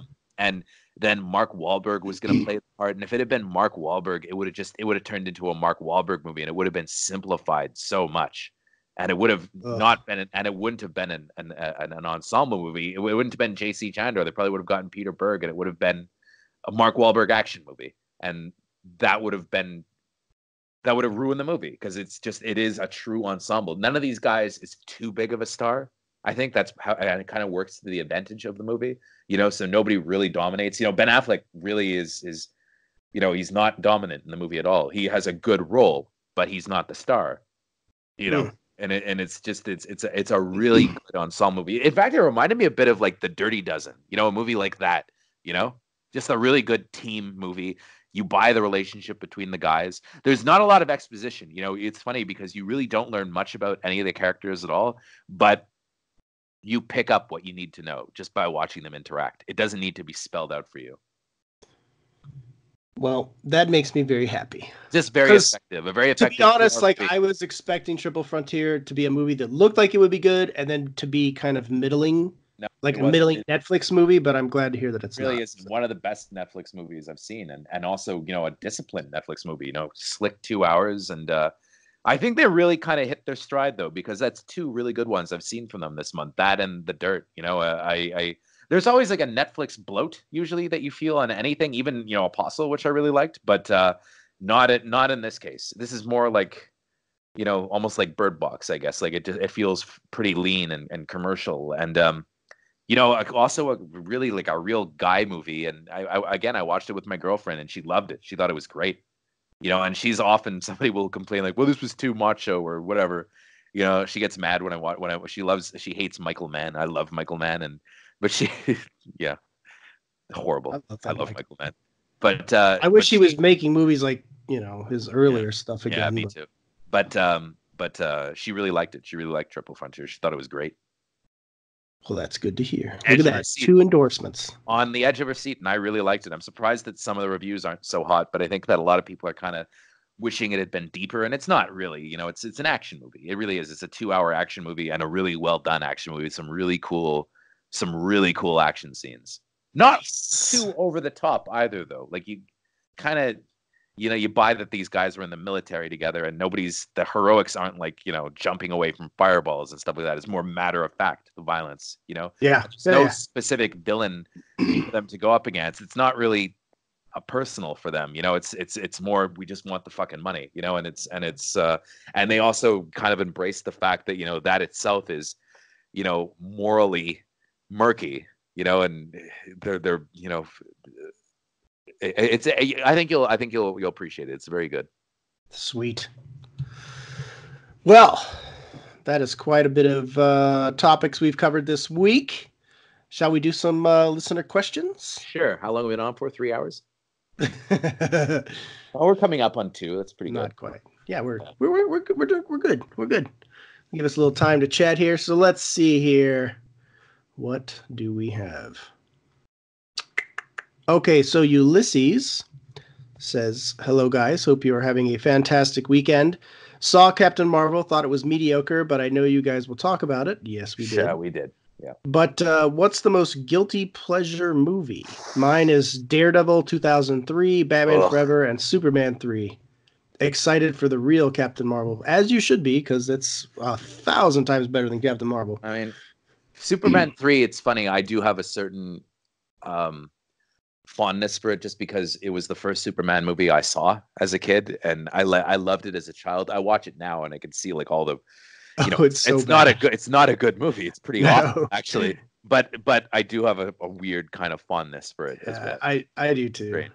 I think one of my favorite bad movies is which I don't think is bad, but I guess is kind of revered or thought of as bad, just based on if you're going Rotten Tomatoes, which I don't, because fuck Rotten Tomatoes. But is Saving Silverman. It's one of my favorite comedies. I fucking love it. I like the unrated version. It's silly, it's stupid, and it's absolutely hysterical. I love it, and I don't give a fuck what anybody says. I really like old 70s disaster movies, and a lot of those are like Earthquake. Yeah, I love Earthquake, and I love Towering Inferno. Towering Inferno is a legit good movie, though. The Towering Inferno and Poseidon Adventure are the two really good ones. But the airport movies are really silly. I kind of like all those, and there's one that a friend of mine was talking about it on Facebook this week, and it's just, I find it very entertaining, no matter how bad it is. The Swarm. Have you ever heard of The Swarm? Oh, yeah. Oh, so I remember the box. The Killer Bee movie with Michael Caine and Richard Widmark and all these people, and it's a giant killer. Well, it's just a swarm of killer bees attacks a small town in America and just takes over the country. And Michael Caine's the doctor, and he's running around saying, "Oh, the bees are coming." I can't do it, but you get to see Richard Widmark machine gunning bees, and you get to see guys flamethrowers fighting bees, and Richard Chamberlain. That makes more sense. Richard Chamberlain's death scene in the movie. So he's at a nuclear power plant, and the bees come in and they charge the reactor. They cause the reactor to overheat and cause the nuclear blast. Goddamn bees! Yeah, the fucking bees, and it's like a 2.5 hour movie, and it's just terrible, but it's so much fun. I love terrible bad movies as much as I love good ones. I mean, guilty pleasure for mine, a recent one, Geostorm. Totally guilty pleasure. I had a really good time watching it. Fucking bad movie, but I had a great time watching it. I still need to watch it. It's on Amazon Prime. It's not good, but I had a great time watching it. But that's okay. Yeah, I remember that you like that. That's right. But it's not good, but I had fun. This is just an aside from me. Another movie that I don't think I talked about that I saw that I absolutely loved was How to Train Your Dragon 3. Oh yeah. As somebody that's not a guilty pleasure though. That's a no. That, like I said, this is just an aside. I had seen. I loved the first two. First one I thought was better than the second one, but I loved them both. But I got choked up at the end of How to Train Your Dragon 3. I almost cried numerous times because I really felt like I grew up with these characters. And I just thought it was executed so well. I think they wrapped it up perfectly. So I would certainly recommend going to see How to Train Your Dragon 3 or Alita. If you're going to the movies and you don't go that frequently and you're looking for something, really good and satisfying, I would certainly recommend those two. I would never tell you not to see a movie. I would just tell you those are my recommendations. So that's currently in theaters. I think those are just bona fide, you will walk away satisfied kind of films. So yeah, there's that. A question from Sriraj. I'm sorry if I'm saying that wrong. Sriraj. wants to know, with Godzilla sequel nearing its release, what are your thoughts on that? I love the 2014 movie by Gareth Edwards. Me too. I do not love the 2014 movie by Gareth Edwards. Yeah, I don't love that movie. I love about 11 minutes of it. But yeah, I have very deep thoughts on that one. So many mistakes made. I'm not even going to go into it again. But for the sequel, for the Godzilla King of the Monsters, or is that what it is? King of the Monsters? Whatever. Yeah. I think it looks great. I'm excited for it. I'm hoping it's good. And we're actually sending somebody to the Godzilla vs. Kong set. Oh, nice. Month. I was going to go myself, but it was like the timing just wasn't working there. And then they canceled it and delayed it. So I actually probably still could have gone, but I already promised it to Matt. So Matt's going. Awesome. So yeah, I mean, I think it looks good. I'll be there. I mean, I thought the first one looked great too, though. So I'm a little bit, cautiously optimistic. Yeah, I mean, if it's another one where it's like you have 11 minutes of creature action, that's kind of a fucking jip, I mean, come on, that's not fair. I want some money back. I want to kick back if that's the case. Let's see. Do you see the Spawn movie ever happening? Yeah, I think so. It is happening, isn't it? I mean, it is, and they've cast somebody, and McFarlane's supposed to direct and everything. How quickly it happens, I'm not sure, but it feels like it's imminent. So yeah, I think it'll happen. Anything, I'm sure it'll be better than the first film, that's a bad movie that's kind of hard to even enjoy on a bad level. It's just really bad. Like fucking, the effects are so awful in the first Spawn movie. Like fuck. Have you seen it, Chris? Oh God, yeah, of course, yeah. Oh, it's so fucking terrible. Yeah. That was from Rogelio. Rogelio also is asking, what is your dream Batman movie? I would like to see him in the purple gloves and the original Batman design car and set in the 50s. I think that would be interesting to see a 50s set Batman movie. I think that could be fun. I mean, my dream Batman movie is Michael Keaton doing The Dark Knight Returns. That would be cool. I think for me, I don't know. I'll tell you, I will say this. One of my all-time favorite Batman stories is Birth of the Demon. And it's painted by Norm Brayfogle, who just recently died. And he's probably my favorite Batman artist. And that is such a great story. It's a detective story. It's Ra's al Ghul's origin. And Batman, it's kind of jumps time frames, and it's really just an amazing story altogether. I think that would be awesome to see that one come to life, but I don't think they wouldn't be able to do it in the form that it's in, but whoa, that would be such a great story. Let's see. JBR wants to know, Alita is almost at 400 million globally. Does it get a sequel? Not a chance. I don't think so with that amount. But you never know. You really don't. Sometimes they surprise you. Like Kingsman's getting a sequel. I really didn't foresee that happening, but I guess it comes down to, I think they can make enough that they break even. Yeah. It won't be the disaster. It's not the disaster that people were saying it was going to be, but it's not. Oh, it's not a disaster at all. It's just not a blockbuster. Yeah, I wouldn't even call it a hit, but I mean, hopefully it breaks even. It's a better movie than some of the other movies that are hits, so there's that. But what are you gonna do? I would love to see a sequel, though. I think that's a way more immersive world than people gave it credit for initially, and I just think it's a story I'd love to see continue unfold. I think it's really cool. But me too. Sadly, probably not. Just money wise.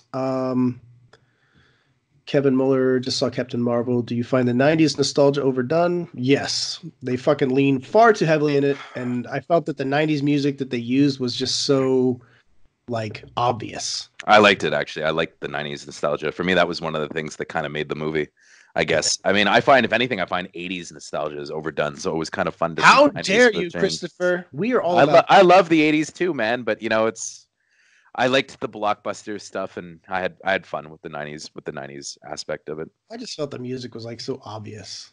Oh, it was fine. I liked the music. It was a wet fart for me. I mean, Bumblebee had pretty obvious 80s music. Oh god, that was terrible. Don't even get me started on Bumblebee. I fucking hated Bumblebee. Hated it. Sorry. I know I'm like the fucking only one, but whatever. I think people will come around. Tell me apart from Bumblebee that you remember, people. You don't have any because there's no memorable scenes. It's fucking boring. That looks like that's it for questions. Christopher, do you have any notes you want to pass on to anybody? Any recommendations?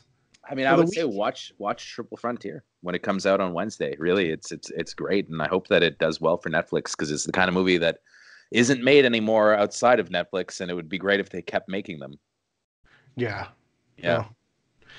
I'm gonna take your recommendation, but I was gonna watch it anyways. It's the kind of blockbuster that they used to make, and it's weird that that's become so non-commercial these days. So, yeah. My other recommendations, as I already stated, if you're gonna head to the theater, definitely I highly recommend Alita. Really need to see it in IMAX. I think it's well worth it. Fighting with My Family as well. I would recommend. Fighting with My Family is very good. I actually took when me and my son went to go see Captain Marvel, we snuck in to Fighting with My Family because we were really early.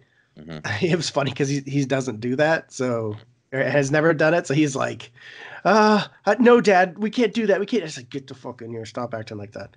So we went in and watched the ending, and then we got out, and he was like, I want to see the rest of the movie. He was like really into it. And he didn't think he would be. But anyways, yeah, Fighting with My Family was great. It's definitely a worthwhile experience. And How to Train Your Dragon 3, I highly recommend that, especially if you like the other films. Fucking fantastic score yet again. Yeah. Just so good. John Powell just is amazing composer. And then for TV, Chris and I both recommend Leaving Neverland. I think it's, as Chris said, a must watch. I think I think everybody should watch it. I'm watching True Detective season 3 now and really liking it. I think it's really good. I only watched 2 episodes of that so far, and I need to go. I'm gonna start over because there's just too much lost. Yeah. And I think I was fucking around on my phone too much for the second episode. I just lost huge chunks. It's like I need to put my phone down and try again. Again, I want to because it's I like the True Detective series. Yeah. And I think that's it. Also, I would say check out Bodyguard. I'm going to finish that. I highly recommend it. And I will say, after watching Bodyguard, I think Richard Madden, if Matt Reeves is not considering him for Batman, I don't know what the fuck's going on. Yeah. That really sold me. Is he maybe a little short for Batman, though? You can get over that. Yeah. That's easy to shoot. I mean, is Michael Keaton really that tall? I mean, I feel like Madden might end up playing Bond or something. I think he'd be a great Bond. I think he'd be a great Batman. Either way, I really feel like Madden is a great fucking emerging talent. Yeah, for sure. Well, I mean, he'll have his day, I'm sure. And I'm Bodyguard's great. Goddamn right. All right, well, thank you for joining us. Please, once again, a reminder, please go follow our Instagram page, Beard and the Bald Podcast, and drop us a comment, whatever. And please go to our iTunes page, Beard and the Bald, and give us 5 stars, please, and a review. Whatever. If you enjoy the show, we're just happy to hear from you and happy to have you guys put your 2 cents in there. And that's it. Release the Snyder Cut. God damn it, Chris. You fucking shitster. I want them to release the Lord and Miller solo cut. Oh, yeah. Why is nobody fighting for that? Yeah, seriously. Because it doesn't exist, just like the Snyder Cut doesn't exist. Anyway. How dare you? All right. Anyways. Have a great week, that's sir. It. We'll see you guys next week. Chris, you have a wonderful week. And we'll see you guys next time.